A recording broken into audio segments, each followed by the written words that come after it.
বিএনপির বিরুদ্ধে যে অপপ্রচার চলছে, আমাদের নেতৃবৃন্দে যে অপপ্রচার চলছে, যে ধরনের ভাষা ব্যবহার করা হচ্ছে, বিএনপি কিন্তু প্রত্যুত্তরে সেই ভাষায় যাচ্ছে না। আপনারা খেয়াল করেছেন?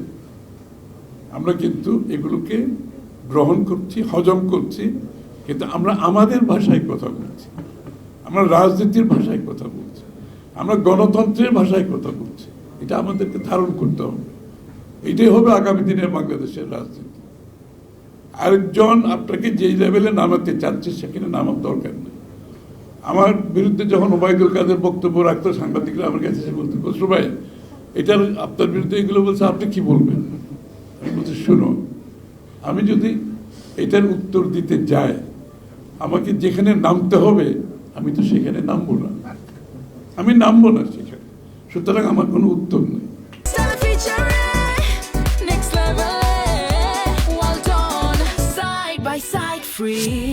আমি উত্তর দেব না এটা, কারণ আমি উত্তর দিতে গেলে তো ওইখানে নামতে হবে আমাকে। এইটা হচ্ছে বিএনপির রাজনীতি হতে, এখানে পজিটিভ পলিটিক্স করতে হবে। এবং তারেক রহমান সাহেবের বক্তব্যের মধ্যে আপনারা দেখতে পাচ্ছেন একদম পজিটিভ পলিটিক্স। উনি কিন্তু কাউকে অ্যাটাক করে কোনো কথা বলছেন না, কোনো রকম সিরিয়াসলি ওইভাবে বিদ্রুপ করে কিংবা ক্রিটিসাইজ করে প্রতিহিংসার কোনো রেসপন্স ওনার মধ্যে নাই। এটা আমাদের সকলকে ফলো করতে হবে।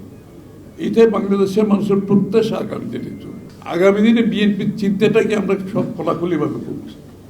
শুধু পলিটিক্যাল রেটোরিক্সের মধ্যে থাকলে সেটা মানুষের কাছে গ্রহণযোগ্য আর হবে। এখানে একটু ট্রাস্টের সমস্যা আছে, সত্যিকার অর্থে বলছি। এই জন্য জনগণ জানতে চাই আগামীর বাংলাদেশকে আপনারা কিভাবে দেখছেন, কি স্বপ্ন আমাদেরকে দেখাচ্ছে। স্বাস্থ্য খাতে আমরা বলেছি যে বিনামূল্যে প্রাথমিক চিকিৎসা প্রত্যেকটি নাগরিককে দেওয়া হবে, বিনামূল্যে। এবং তার সাথে সাথে তার আগের স্টেপ হচ্ছে যে প্রিভেন্টিভ হেলথ কেয়ার, যেটা যে রোগ প্রতিরোধ করার জন্য যে কেয়ারগুলো দরকার সেগুলো আমরা আমাদের পলিসিতে আনছি। এবং রোগে আক্রান্ত হলে প্রাথমিক চিকিৎসা বিনামূল্যে দেওয়ার ব্যবস্থা হচ্ছে।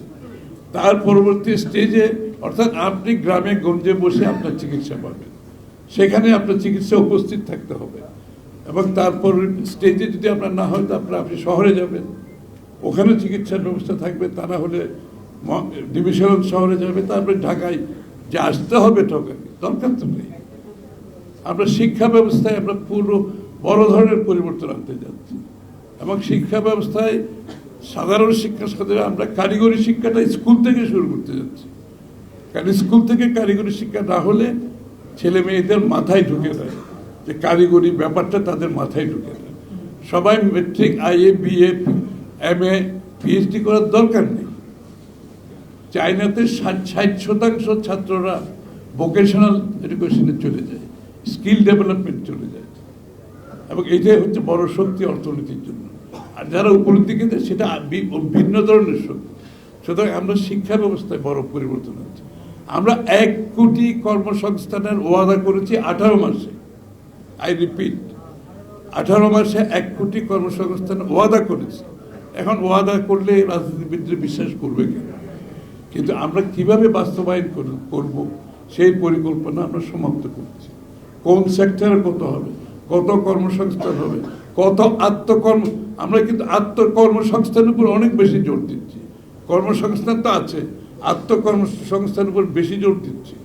বিদেশে কর্মসংস্থান কত হবে, কোন সেক্টরে কত হবে, এটার জন্য কত বিনিয়োগ করতে হবে, এটার জন্য স্কিল ডেভেলপমেন্ট কী করতে হবে, এটার জন্য ট্রেনিং কী করতে হবে, এটার জন্য আমি কতটুকু বিনিয়োগ করব, এটার জন্য আমি কতটুকু আমার গ্রামে গঞ্জে যারা আমাদের মৃত্তিকা শিল্পী, কুটির শিল্প, যে আমাদের এই যে বিভিন্নভাবে গ্রামে গঞ্জে যারা কাজ করে তাদেরকে আমরা সাপোর্ট দিই।